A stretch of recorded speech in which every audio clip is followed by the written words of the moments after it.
This is the absolutely terrifying story of the Idaho 4 and Brian Kohberger. This case has gripped the nation. Rumors, speculation, and conspiracies have ran rapid. There is a lot of misinformation as well as theories. I will do my best to only provide factual information. Madison Maddie Mogan, 21. Kaylee Gonzalez, 21. Zaina Kernodle, 20. And boyfriend Ethan Chapman, 20, all students at University of Idaho, were viciously attacked in their off-campus home. Two other roommates were at the home at the time of the attacks, but were unharmed. On the night of November 12th, 2022, Maddie and Kaylee, two very close friends, visited a local bar and food truck, spending one last night out together as Kaylee was moving to Texas. Maddie and Kaylee are seen on Food Truck's live Twitch stream grabbing food before heading back to the house. Zaina and Ethan attended a local house party before returning to their home on King Road. By the early hours, all four had returned to the house. On November 13th, 2022, police dispatch received a call to the off-campus home on King Road for an unconscious person. Nothing could have prepared the arriving officers as they walked into the absolute horror that unfolded just hours before.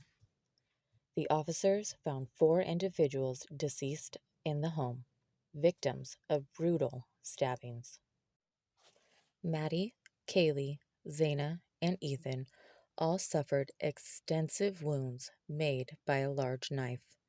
Maddie and Kaylee were found together in Maddie's room on the third floor. Ethan was found in the hallway, and Zaina was found in her bed, both on the second floor. Zaina fought for her life and had defensive wounds. The others were taken by surprise and were unable to fight against their attacker. The fear and pain these four endured is unimaginable. A large knife was located at the scene. A dog was located unharmed in the home as well. There was no sign of forced entry. It is believed the killer entered through the sliding door on the second floor. No suspects were announced at the time. No arrests were made. The police asked the public to shelter in place, then retracted this just a few hours later, stating there is no threat to the public as they believed this was a targeted attack. Preliminary autopsies stated the time of death just after 2 a.m. The police chased down leads, searched the local area, and attempted to locate where the knife found at the scene was purchased. The two remaining roommates were placed on protective detail as their killer was still out there and his intentions was unknown. The local community grieved the sudden loss of four University of Idaho students with so much life left ahead that was savagely taken away. The family members of the four slain victims began to speak out, demanding answers as weeks passed with no movement as to who could have done such a horrific thing to their loved ones. Rumors and accusations begin to stir as more time passes. People begin to turn on the two surviving roommates, trying to place some blame on them. Wild accusations were made against teachers, ex-boyfriends, and even random people who happened to be near the victims earlier in the night. As outrage began to build, police remained tight-lipped on the progress of the case, causing the public to doubt local authorities' capabilities of solving such a serious and high-profile case.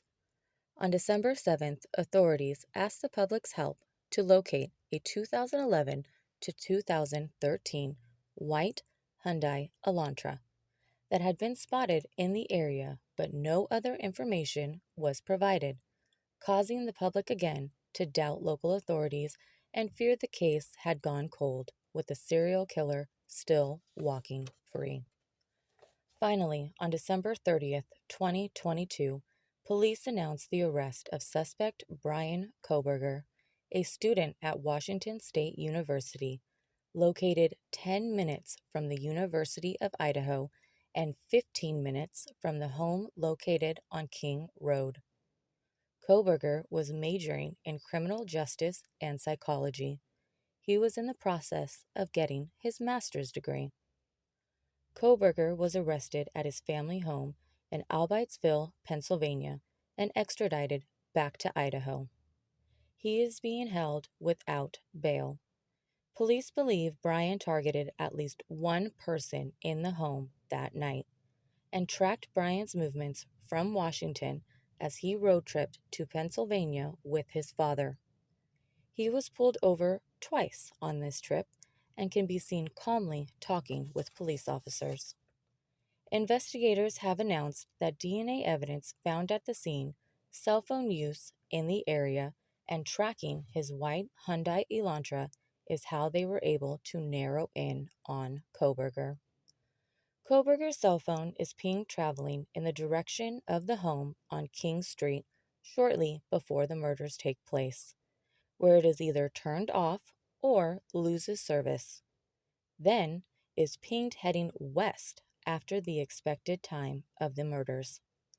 A white Hyundai Elantra caught on CCTV as well as neighbors' cameras in the area around the time of the attack. Investigators also believe that Kohberger was scoped out this location several times before and was attempting to become familiar with the house and area.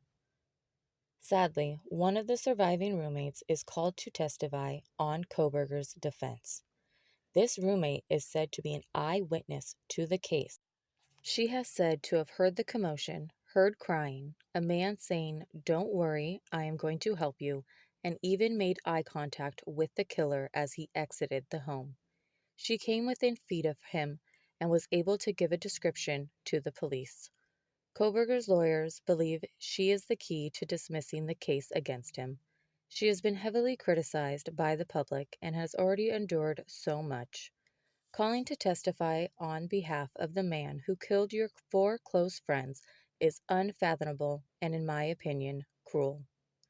Kohberger has been identified on charges related to the Idaho 4 murders. With this, he must enter a plea of guilty or not guilty. If he does not plead guilty, the courts will move forward with trial. Brian has pleaded not guilty. This case is still ongoing, and at this time, many questions are left unanswered. Why did Brian Kohberger target the four University of Idaho students? Could this have been prevented? Could someone commit such a heinous crime for no reason? I do hope the families of Maddie, Kylie, Zaina, and Ethan get the justice they deserve.